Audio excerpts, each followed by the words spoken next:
Hello, everybody, and welcome to this event, No Wasted Days, How to Supercharge Planning Season. I'm so excited to be joined today by a couple of my pals, Esther Friend and Sam Sutton. Esther, how you doing?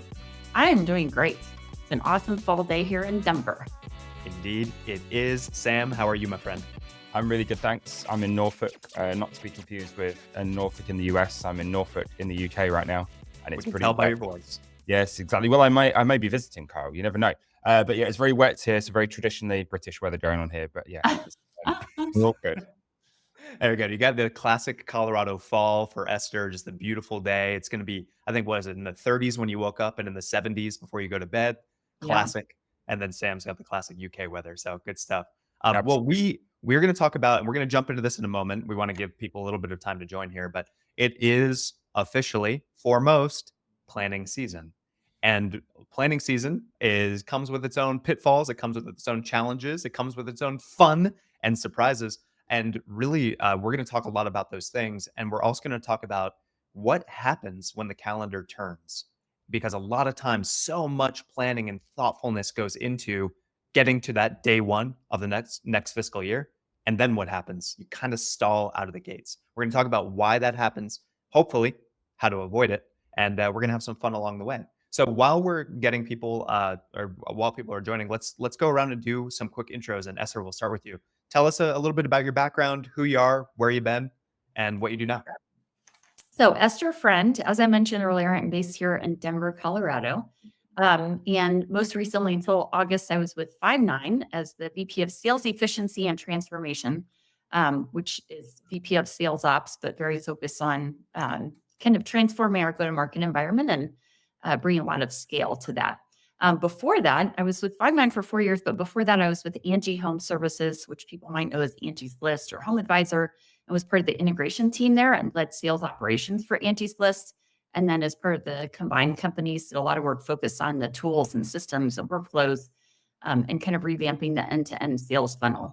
And prior to that, I've been in startups and all different environments, a lot of operations focused, but I've also been a client success leader and sales leader as well. Not too shabby. And running the Chicago Marathon in a couple weeks. Yeah. So running the Chicago Marathon, and I think it's like 13 days. So all of those things, and still have time to run however many 60 miles a week. That's how I solve all my problems, Kyle, is I run. And my mind is like, oh, I have the answer. It's funny you say that. I literally do the same exact thing. People think I'm a crazy person because I go and run with no headphones, no music, no nothing. I just run and think about work like a tool. All right, Sam, over to you. Same thing. Tell us who you are. Yeah, hi everyone. Sam Sutton, based in the UK, as we've already established.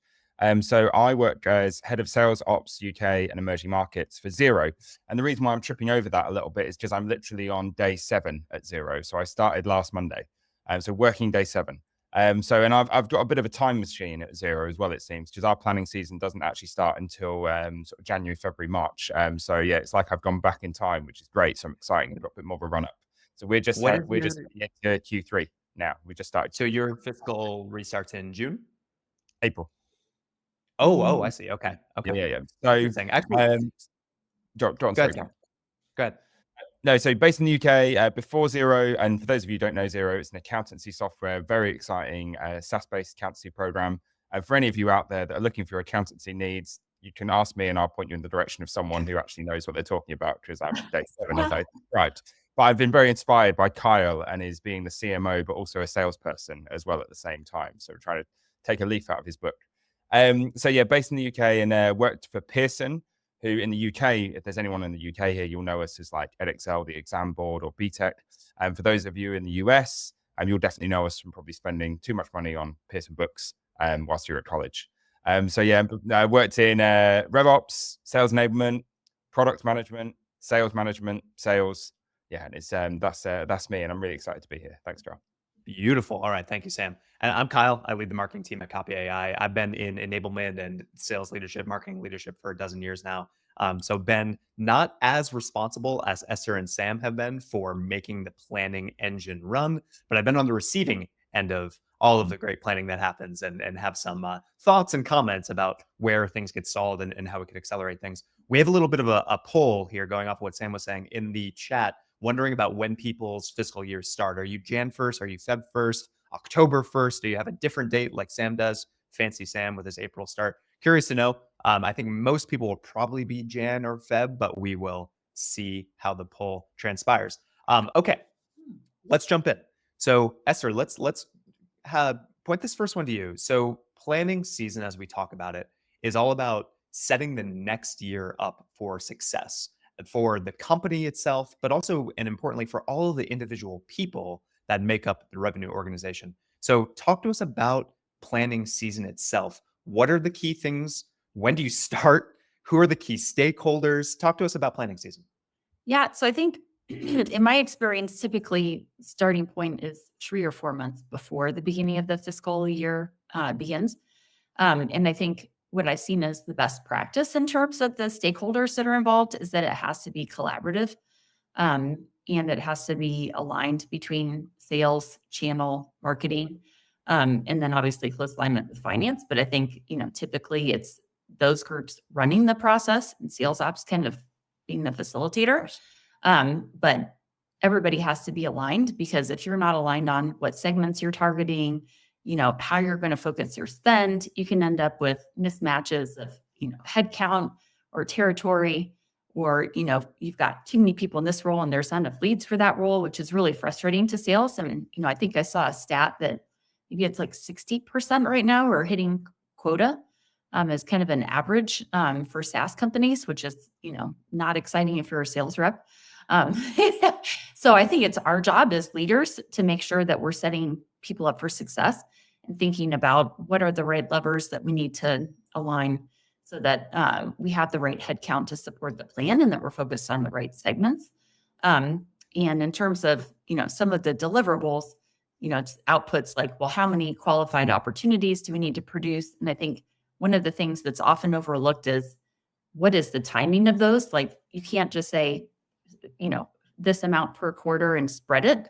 There are seasonal elements to every business that you need to factor in, and that can be a source of mismatches if you haven't factored in the natural kind of tendency of the business and when you get your organic traffic. But I think thinking about, when those will hit, and thinking about, okay, which segments, how many people does that represent? So that everything is really planned out. And then, what are the sources? Is that marketing that's driving it? Is it sales prospecting? Is it channels?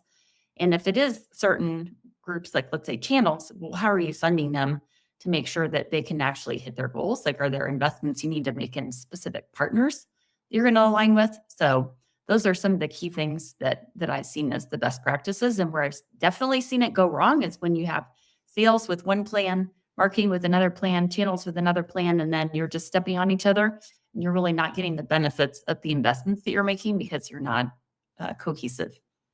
I love that point, Esther, and it's really important because you're creating a machine, and every piece of the machine needs to operate in unison, otherwise the machine breaks down. And you see this happen a lot where, and you started to mention it, like, is this territory, is this person going to have enough leads, enough opportunities in order to support the quota they have? That's definitely a very important consideration.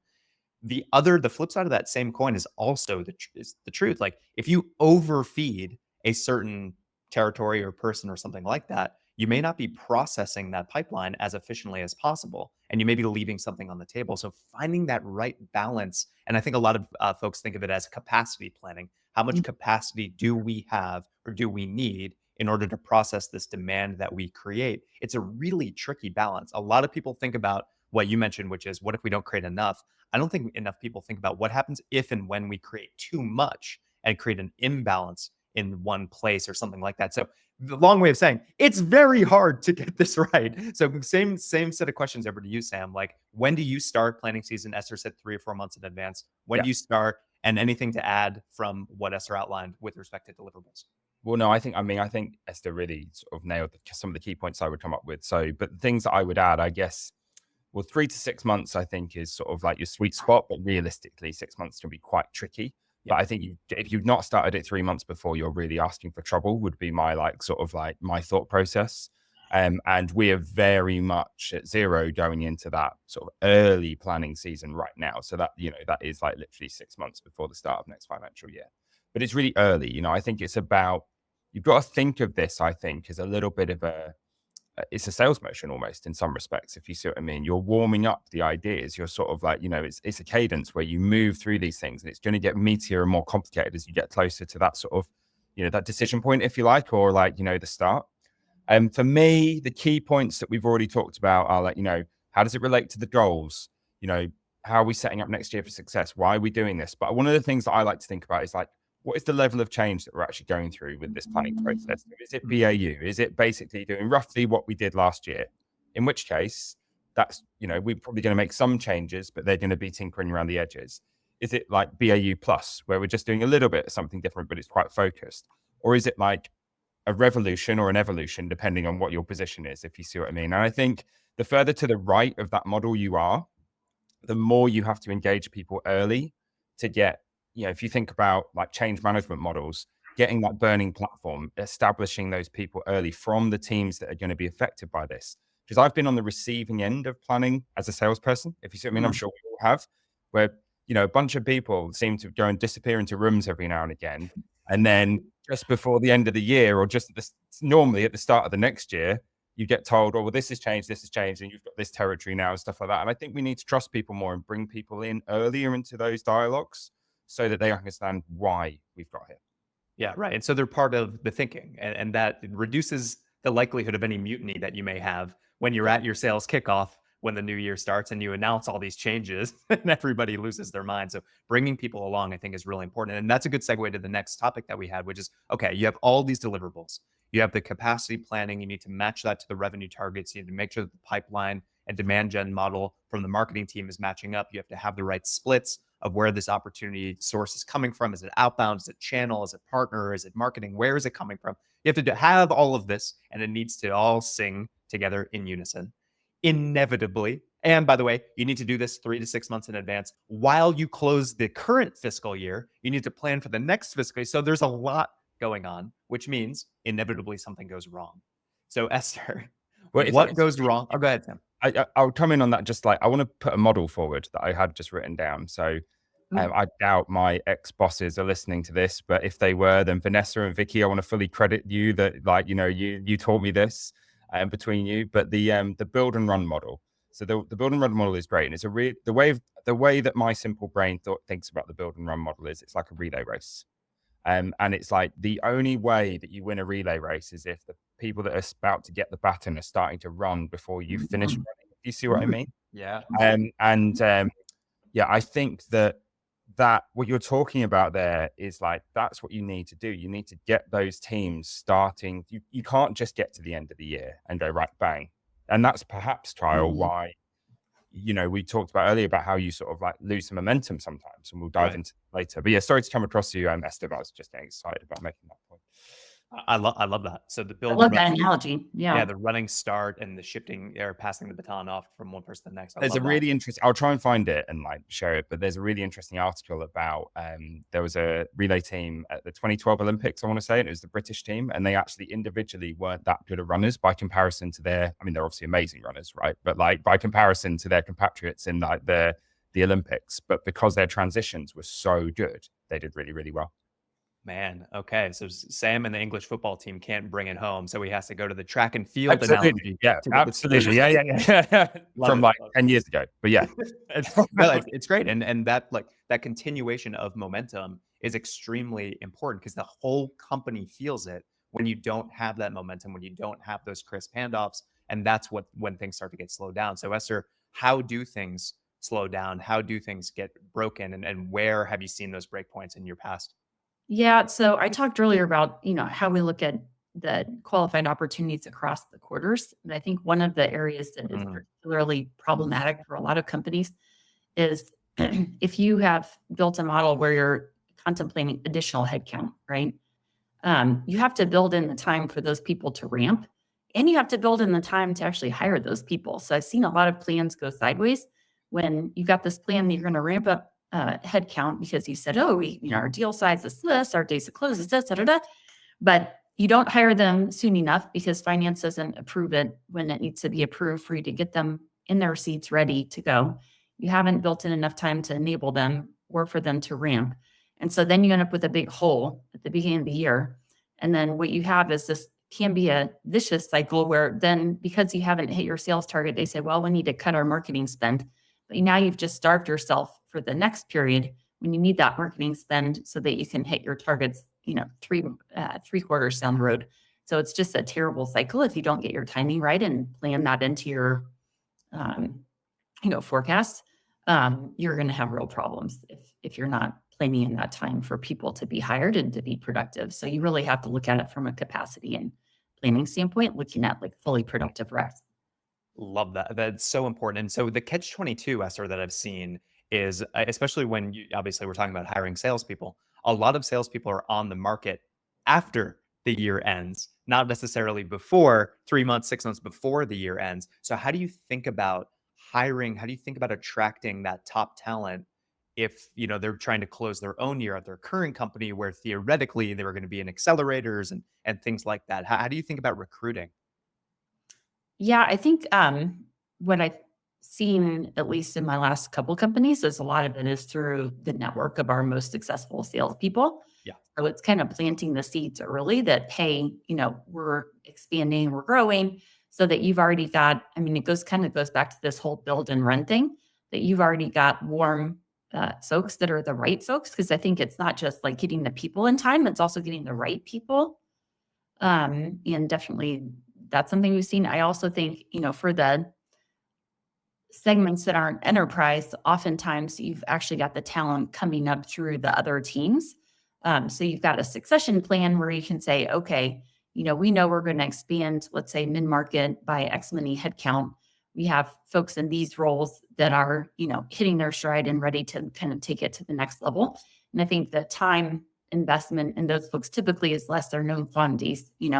If you have a path for actually moving people through the organization, I think that has been very successful in the most recent companies I've been part of. I love this speaks to your background as not just operations, but that effectiveness, that enablement side of the way that your brain works, Esther, because I totally agree that your best talent more often than not is staring you right in the face. Now, probably again, for those down market type segments that if you're going to graduate SDR, BDR, or inside salesperson into that type of role, it's probably going to be into a down market segment. But I hope that more companies take this path more seriously. And by that, I mean, train their entry level salespeople to actually do the job. Don't just expect, there's a huge skill gap that exists a lot of times between your SDRs and your AEs because you're not actually training your SDRs on how to sell.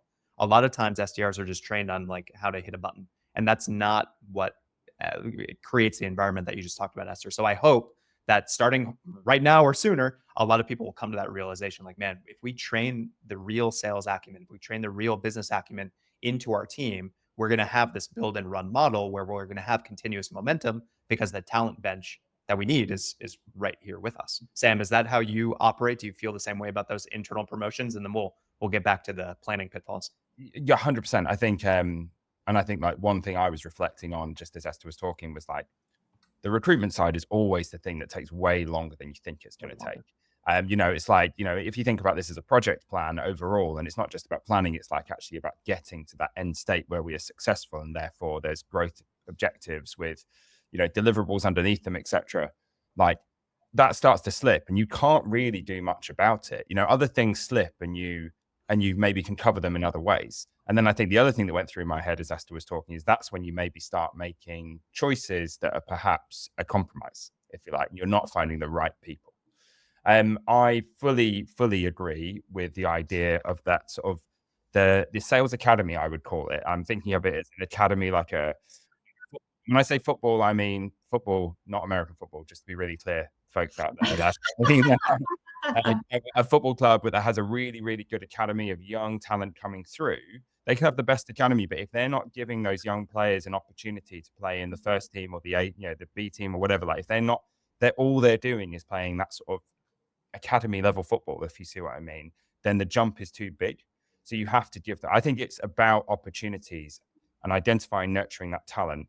And in my last company, which is weird to say, but I've got to get used to saying that, we had quite a successful program of what we called junior AEs, which were like they were SDRs basically that were given like a smaller target and they still had to do a bit of the SDR job, but for the right sort of opportunities, they they could take it on and they basically got like double rewarded on them essentially. But like, we were happy with that, if you see what I mean, because it was like proving ground. I think it's so important. And I think the other thing that I was thinking about with, the identifying talent is it doesn't necessarily have to come out of those traditional sales roles or the sales pathway, if you like. It's maybe a little bit more unusual, but I'm an example of someone who, went from sales to product. And that's not like, and there's plenty of examples of people who go the other way. So be on the lookout in your companies for other people who, I'm Kyle, I'm convinced you'd make a great AE. I'm still out. The recruiting starts now. And, Yeah, and I, absolutely. I couldn't agree more. And it's interesting that both of you feel so strongly about this, because frankly, it wasn't something I expected us to talk about today. But this recruiting piece is such a critical piece. And you talk about like what can happen downstream if you miss from a recruiting standpoint, if you miss from an onboarding standpoint, everything else waterfalls from there. If you Yeah. don't have the productive capacity to process the demand that you create, then you're not going to have the coverage you need against your revenue targets, and everything is going to start to domino in the wrong sort of way. And I don't think that this is something, to the point that both of you are making, I don't think this gets enough shine. I think everybody knows what the problem is here, but I don't think enough teams take it seriously enough or are thinking about how we need to hire versus the attrition we're going to have at the end of the year, and how do we make sure that everybody's ramped. And everybody thinks that their time to revenue stat is way shorter than it actually is. Like, oh yeah, reps will get ramped up in 6 weeks. Like, no, they won't. And Yeah. so you need to be a lot more realistic about how much time is it going to take for you to find the right people. Sam, you said it as a bit of an aside, but you can't compromise. So how much time does it take for you to find the right people to get them up to speed? And then what do you need to do to make them productive? And let's go back to the maybe more traditional pitfalls that we may think from an operations standpoint. Sam, what do you see, where do you see other breakdowns happen, whether it's with the friends in finance or product or planning or tools and tech that you have to bring on? Like what do you see that breaks things down? So I think that the sort of three things that went through my mind when I was sort of thinking about this, as you mentioned it earlier, were, we've already talked about one of them, which is timing issues. So like just essentially things, underestimating how long things take. But I don't want to just say the deliverable, like the decisions. Sometimes it depends on the sort of culture of your company, very much so. But I think I've definitely been in situations in the past where the thing that has held us up is making the actual decision about what we're going to do and how we're going to solve it rather than doing the thing. Right. You see what I mean? So you need to build in a lot of time for that. I think stakeholder misalignment can be a really dangerous thing and a real sort of killer of a project or an initiative. And typically with this sort of planning exercises, there are lots of projects underneath this that need to happen. So for example, if your marketing team are going off in one direction and your sales team feel you should be going off in another direction, as an ops person, you can really get caught in the middle of that, I think. And that really slows down or can really undermine the process. And I think those two both link to like the goal setting. So if the goal settings are misaligned, that's where most of those problems come in, I believe, personally. And I've definitely been in situations before where there's been very overly optimistic goals that have been set, if you see what I mean. And, Esther referred to it earlier about like the average that salespeople are doing against quota and things like that. And, we do, I worked for I'm going to mention another one of my bosses here. She won't be on, but Roberta, if you're there, hello. So she always used to talk about being conservatively optimistic. And I really liked it as a phrase of like, like not like being basically ridiculous, if you see what I mean, and what we think we can do, because then the plans that fall off that are so much more, doable. And then I think the last thing I would say is often the thing that bites you that you don't realize is actually your data. So I saw a brilliant thing on LinkedIn the other day, which I tagged several people in, which was a picture of an iceberg, which had like your dashboards and your reports and all of those wonderful things at the top of the iceberg. And then underneath the iceberg was the data structure, the data governance, all of those things that don't get seen. And the things that people moan about as well, right? You know what I mean? Like, oh, why do we have to do this? And you've got to be doing that all year. If you don't get the data structure right, if you don't get the inputs right, the quality right, all of that stuff, then actually the assumptions you're making from your own data can either be flawed and everyone knows they're flawed, in which case you lose buy-in, or flawed and nobody knows they're flawed, in which case you make poor decisions. It's really well said. This point of being conservatively optimistic, I think, is a really important one, Sam. And for a lot of folks, I think listening to this, if you work for a venture-backed company, they don't want you to be conservatively optimistic. They want you to be risk on optimistic. Growth is going to be through the roof. And guess what? That likely means that's what your CEO is accountable for, is responsible for. And so I've certainly been in a situation, and Esther, I'm going to come to you asking about stakeholder alignment, but I've been in a situation where CEO says, we're going to grow 67% this next year. And therefore, the marketing target has increased by 60 to 80%, and your budget increased by 20%. Good luck, figure it out. And so when that kind of thing happens, there's a lot of downstream type um, disagreements or butting of heads, which is like, how the heck are we actually going to make this spreadsheet math that looks great on a board slide? How are we actually going to make this a reality? And so, Esther, do you find yourself, have you found yourself in those executive team meetings, like being the mediator between what's possible and trying to find that right way to balance that optimism with the conservatism and the realism of what's possible? What do you think your role is as the head of ops in those discussions? Yeah, I think one thing that's really beneficial is to have your models built in a way where you can update different levers and show what the outcomes would be so that it's very data focused. Because I think, whether it's venture or whether it's your CFO, there's just this, desire to do X, and is that really realistic? And to be able to show people, well, okay, maybe we can get there with the same investment if our close rate goes up by X%. Right. Is that realistic? Have we ever seen it that high before? Or, what are the different levers? Okay, maybe our deal size, if we can increase our deal size. But, I think the data helps you tell the story of like, well, what would it take for that to actually be true? Oftentimes I think the data tells the story that's pie in the sky. And so then we can have discussions about, trade-offs and, well, okay, if we want to grow this segment that we have a better deal size and focus more on enterprise, then maybe we can get there with less investment, but the investment's going to have to be very targeted, right? So that you can get the incoming leads or qualified opportunities that are specific to that segment. So, which can be a trade-off because your revenue isn't going to come in as fast from larger deals. So your bookings, you may be able to hit your bookings target, but you might miss on revenue. Right. And if you're a public company, that's a big problem if you miss on revenue. And it's going to impact your stock price and, other things like that. So it's a very careful balance, but I think being able to have it built in a way that you can say, here's this scenario, here's that scenario, and quickly, pivot and show how that pans out.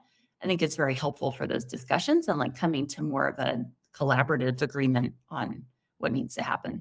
That's scenario planning. So based on what Sam said, all of the data and the infrastructure and all of the joins that you're doing between all the different data sets, creating this modeling so that, Esther, you have this source of truth where you can show what the levers are. You can have scenarios 1 through N, however many scenarios you need to build to try and show here are the different paths that we have. If our target is to grow by 40% this year, we have option A where we can hire 55 more people and it'll be expensive, but we can hit the growth number. Here's option B where we increase these levers, win rate, deal size. And we think this is possible because the trends are in this direction and we need to continue those trends. So you can have the different scenarios with the different levers, whether that's bringing on more resourcing and it being a more expensive sort of solution, or whether it's an efficiency type play. But either way, having it backed by the data and substantiated by the data is a really nice way to take the ambitious perspectives of maybe the more disconnected executives inside of your company to take their ambition and root it a little bit more in reality. Is that, Sam, same question to you. Is that the conversation you've seen yourself have in those executive settings, is like really level setting on the realism of what the data is telling you? Absolutely. In fact, I had it yesterday. So like it was like basically talking to an executive who's not a salesperson, very receptive to the information, really wants to know about it, like really curious, interested, definitely has ambitious, targets they want to achieve and things like that. But wants to ask the question very authentically, how do we get there? And to me, it's really simple. It's the sales velocity equation that I'm sure we all know, but it's beautiful in its simplicity. So it's the number of deals multiplied by the ASP, multiplied by the conversion percentage that you can achieve, divided by the sales cycle. Now, the equation doesn't actually matter. That's I put it up and I show people, and then You can see the people who love maths and they go, oh, are we going to do some equations? And then you see straight people, the way the people are like, no, I'm out. This looks like algebra. I'm not interested. Thank you very much. It's not about the equation. It's about the discussion. And in reality, I believe you only really have 4 levers you can pull. I think there's a 5th bonus lever behind the, the mystery door. But the 4 levers are you can either find more deals.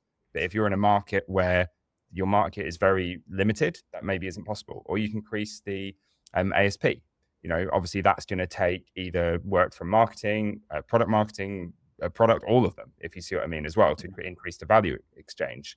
You can increase the conversion rate. But if you're operating at a super high conversion rate already, maybe there's nowhere to go there, or you can decrease the sales cycle. Those are the only things, I think. And I think really distilling initiatives down to those simple things. So which of these metrics are we actually targeting a change in, and what sort of change do we think it can make, really helps. Because I think sometimes when you're like talking about, well, we're going to grow revenue by 100% or 10% or whatever it is, it can be a little bit too macro, too obtuse, if you see what I mean. And I think the 5th thing, incidentally, behind the bonus door, as far as I'm concerned, is like the sort of, it's really woolly, and that's why it's probably not on there as an equation, but it's like the culture. It's almost like you take all of that, you put some brackets around it, and it's like the culture squares it, Very good execute. or it completely detracts from it.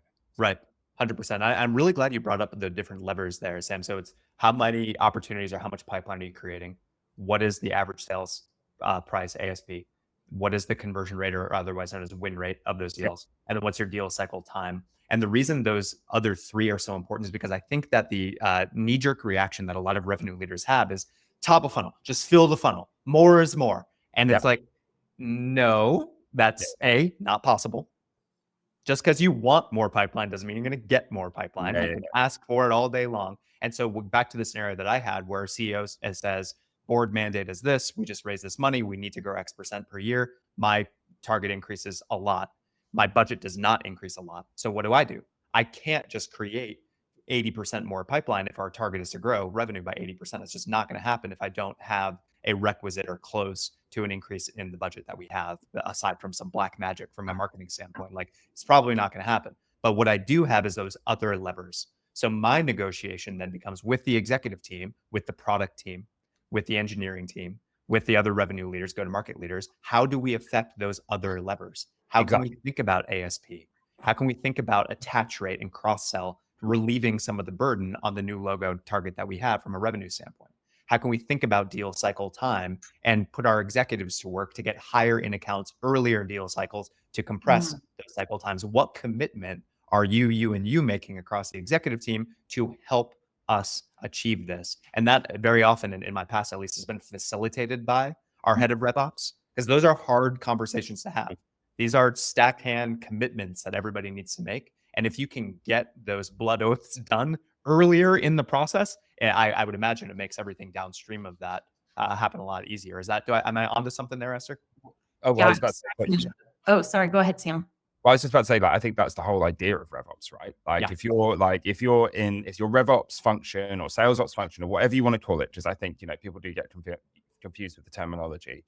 But if that is seen like as that independent, it's almost like a business partner. Like, I'm a really big fan, and I've stolen this off somebody else. Like, I steal all my best ideas. Kyle, I'll try not to quote you on this session, which I have done in the past and not even realized it. I really like the idea of, like, we're all used to having an HR business partner or a finance business partner, if you see what I mean, is our business. That's like quite a traditional thing. And like, when that works really well, it's brilliant, right? When they actually business partner with you and they're like quite independent and things like that. I like the idea of like ops being seen as like a business partner, if you see what I mean. Sorry, Esther, I came in on your question there. Apologies. No, I was cracking up at Kyle's terminology of blood oaths. And that's, it's not far from what it is. Is like, everybody has to pony up and make a commitment, right? And then you have to measure yourself against the commitment ongoing. It's not just like, here's planning and it's done. Then it's, how's everybody doing and what are the blockers? And I think back to, you were asking earlier about what are things that can go awry. I think, other things to think about just in terms of based on your plan and what segments you're focusing on and, territories and all that. How are you aligning what tools would be needed? So let's just say that you've planned for higher amount of leads to come from your sales team and prospecting. Do they have the tools that they need to actually execute on them? Have you planned, budgeted for the licenses that you need for Zoom Info, LinkedIn Navigator, the various tools that are part of prospecting, so that you're not saying, hey, team, go do this, and then they don't have the right tools to actually achieve it. I think that's important. And then also, I didn't mention this earlier, but the supporting team around sales, for your team to be successful, you're going to be doing a lot of demos. Do you have the right number of solutions consultants? Right. If you're going to increase your deal volume by X, do you have the right number of sales ops, deal desk people to actually be able to keep things moving? And back to Sam, what you said about the cycle time, if you're not efficiently moving deals through the approval processes and or even, let's say, legal resources, do you have enough legal resources? And especially now that a lot of us are selling AI products, legal is not a small part of the process when you're talking about enterprise deals. So you better make sure that you have the resources to support that volume, or else you're going to have these bottlenecks. And I do really think time kills all deals. So that can be a big problem, right? Who knows what changes next week in this deal that was looking great. Now you didn't get the legal approvals, and boom, something happened and that deal's gone. So I think timing is super important, and we need to think about the surrounding teams who are, making that deal process happen. 100%. Okay, so we have 10 minutes or so left, so I want to keep us moving into the last topic, which is all around territories. We've talked a lot about how critical time is and no wasted days with respect to the planning process. Now I want to take you to day one of the fiscal year, and I want to set up this sort of straw man. We'll see if you agree with it. A situation where I've found myself in my past is day one of the fiscal year starts. Great, everybody gets their new books. You have 100 new accounts. Wonderful. So every sales rep now has 100 new accounts that they're going to go and work. Or if you have a geo-based territory, here's your set of zip codes. Good luck. Then what happens is the next 2, 4, 6 weeks sometimes is spent the sales reps and the SDRs doing the manual sifting, trying to find the gold of, all right, you gave me 100 accounts. I know automatically 20% of them are crap. I know that. Okay, great. So really I have 80 accounts. Now, within those 80 accounts, how do I actually start to prioritize? And there's a lot of research that needs to be done. And who do we know that's connected to who? And how can we leverage the network and all this thing? And so by the end of week 4 or 6, sometimes, that's when the prospecting starts.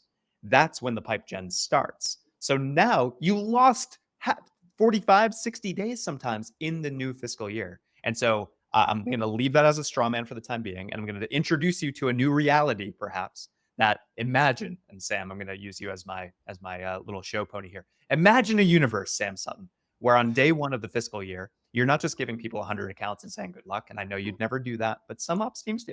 Imagine instead of doing that, you give them their accounts and what they can see. And Jax, yeah, thank you, changing the view. So you give them all of their accounts. And this is an account record in Salesforce. Obviously, if you use HubSpot or Pipedrive or whatever, it'd be something, a similar view. So put on your UI glasses and you can change the UI, but this is Salesforce. So now this account record is not just blank. This account comes pre-researched with an account plan that says, what does this company do? What's going on in the industry? What are the strategic priorities of this company based on their earnings reports or earnings calls, relevant company news we can find about them? And then where are they hiring? Where are they making bets for growth based on what they're hiring for? And then it's not only the research, but now it's take our value prop and brainstorm, how can we position our solution based on what we know is going on inside of this account?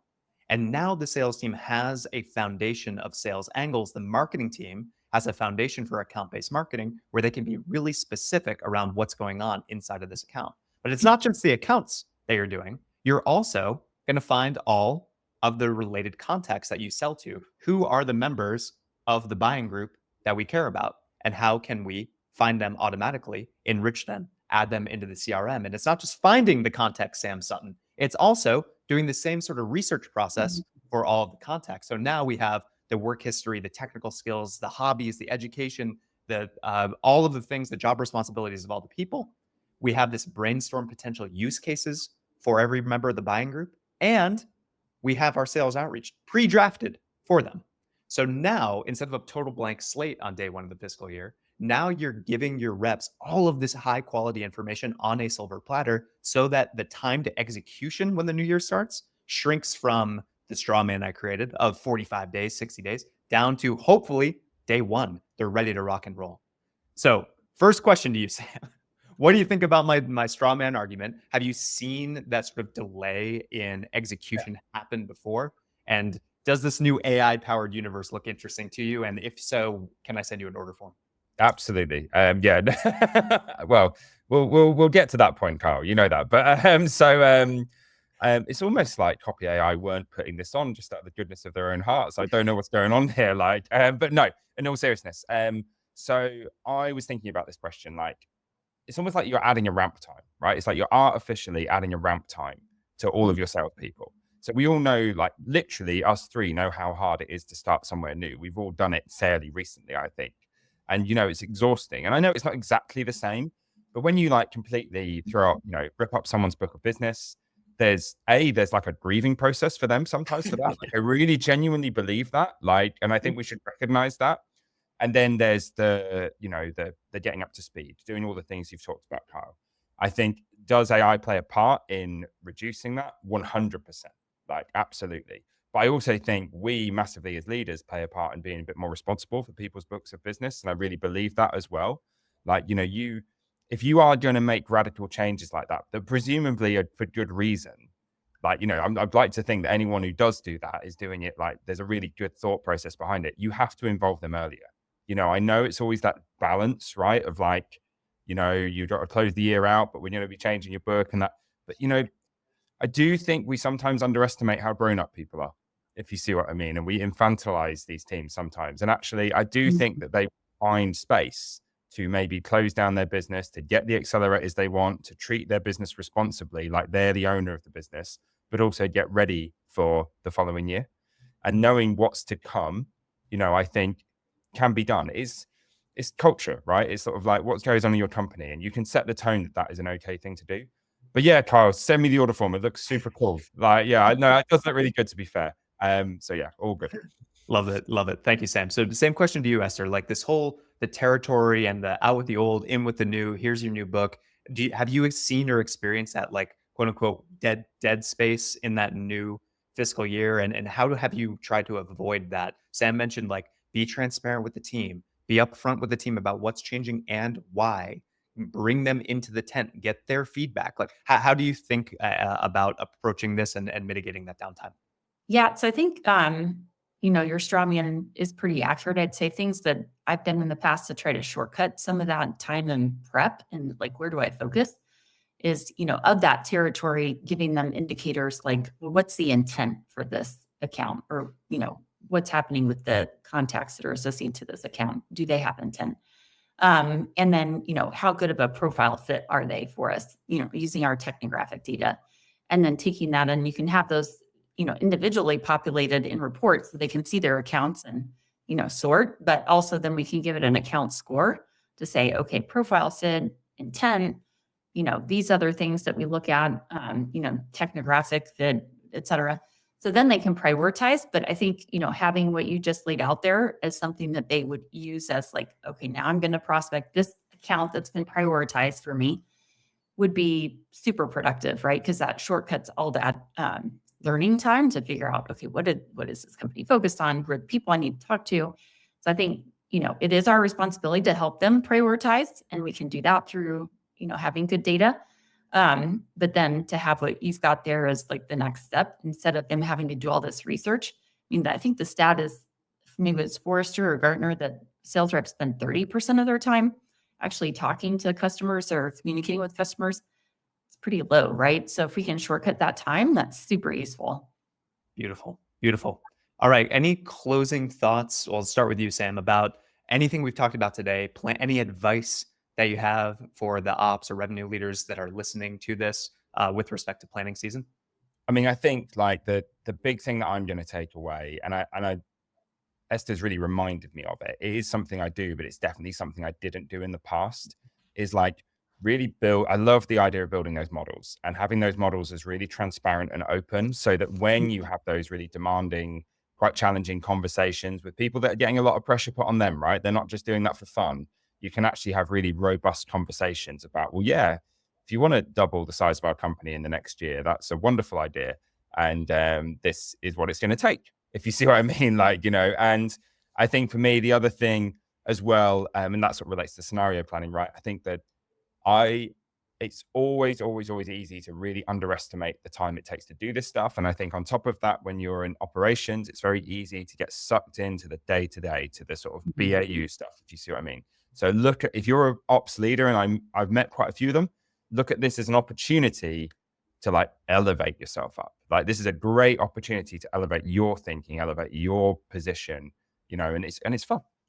And I love this. And I think what both of you have in common, Sam and Esther, is you're able to operate at both levels. The strategic level that's driving the business, those executive conversations, helping make the decisions that really are going to, set the trajectory for the year. So that strategic level is very important. But you never can get out of the tactical level. You have to be building the models, hands on keyboard, doing the work, understanding the business, so that you can have those strategic conversations. And I see a lot of RevOps people, they want to get out of the spreadsheets. They want to get out of the day-to-day and just have the strategic conversation. But like, that's not realistic. And so I love that both of you have that practical balance of both of those really important deliverables. So closing word from you, Esther. Any final thoughts here? Yeah, I think my biggest key is the alignment side of things. So back to what you said, the blood oaths, like having the alignment and buy-in from everybody and commitments that this is what we're doing together. And then making sure that if something changes, like, finance whacks some investment at the last minute, that you have updated and worked that into your plans so that you're not out of whack and then, starting off the year on a wrong note. So I think that's really important, is like reflecting those changes and being able to have kind of frequent alignment and updates on them. Good stuff. Great. Good stuff. All right. Thank you both. So, what's really interesting is, we are purportedly an AI company here. A lot of people may have thought, oh, AI is going to come in and just solve all of our planning issues. It's going to make all that. No, this is ultimately it's a human exercise, as Esther, you just said. Like, it's alignment, it's people, it's decisions, it's these things that are powering this company. And of course, there are things that AI can do to help make the research easier, help make the analysis faster, whatever it may be. But ultimately, it's a human exercise. And if you focus on building those relationships, having those conversations, making those decisions, like that's your role as the head of RevOps, as a strategic leader inside the company. So Esther and Sam, thank you both for bringing that perspective. This has been awesome. I cannot wait to get the AI summary of this event and make sure that I hit all the key points. Sam, where can people go to find out more about you, to connect with you, to chat with you? Yeah, LinkedIn. Just hit me up on LinkedIn. So Sam Sutton on LinkedIn. Love to hear from you. I'm always keen to get in touch with people. And I just want to say good luck to Esther as well for her marathon. Oh, thank you. Well, and Sam, hopefully we'll see you here in Denver for a visit soon. Yeah. But same here, LinkedIn bio. Just go to the page and feel free to send me a chat. Y'all are the best. Thank you so much for the time today. And thank you, everybody, for joining. This has been another amazing session. Esther Friend, Sam Sutton, you two are legends. Really appreciate the time. Thank you, Kyle. It's always fun to chat with you. Bye, y'all.